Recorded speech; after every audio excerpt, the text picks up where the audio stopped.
certain nation who killed them with the sword. Now you got to put the puzzle together, man. It's very simple, man. We are the Israelites, and we know who put the sword to us. We know who put us in captivity. Okay? You right? But that's why they had something going back to the time of slavery, the time of slavery. They had something called the slave Bible, when they would cut off like 90% of the Bible and give that to the slaves, because when they read the other parts, they're going to show that they're condemned. You see? It speaks against them. So that's for you Jakes talking about, oh, the Bible, Esau gave you the Bible. He didn't give us it. Are you stupid, man? He gave us only parts that he wanted us to know. Okay? Because when we read the entire scriptures, the entire Bible, it speaks against him, man. It speaks about his judgment. All right?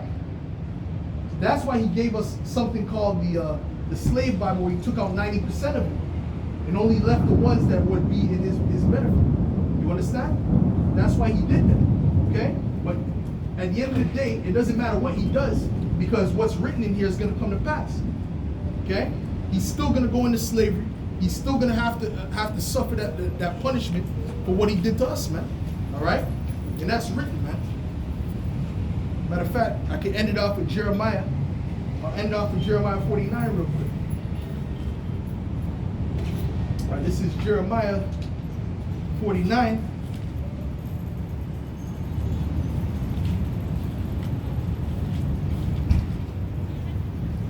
In verse 12, when it says, "Thus saith the Lord power, behold, they whose judgment was not to drink of the cup have assuredly drunk it," which is us. We drank of that cup. The cup represents slavery, oppression, all that. Okay, we drank of that cup. You see? "And art thou he that shall altogether go unpunished?" So are you going to go unpunished, speaking to the Edomites?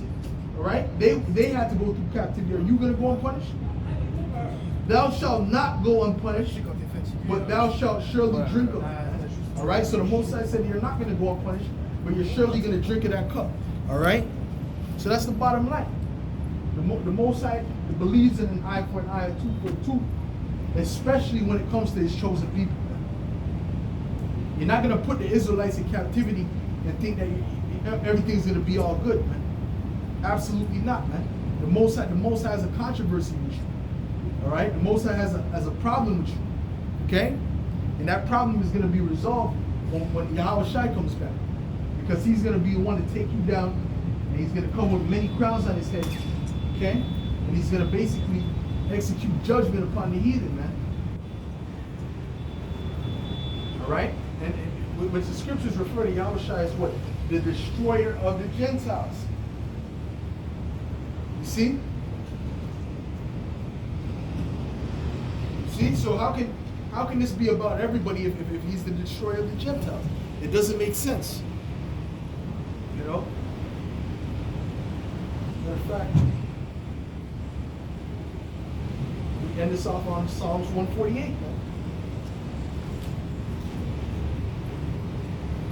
This is Psalms 148.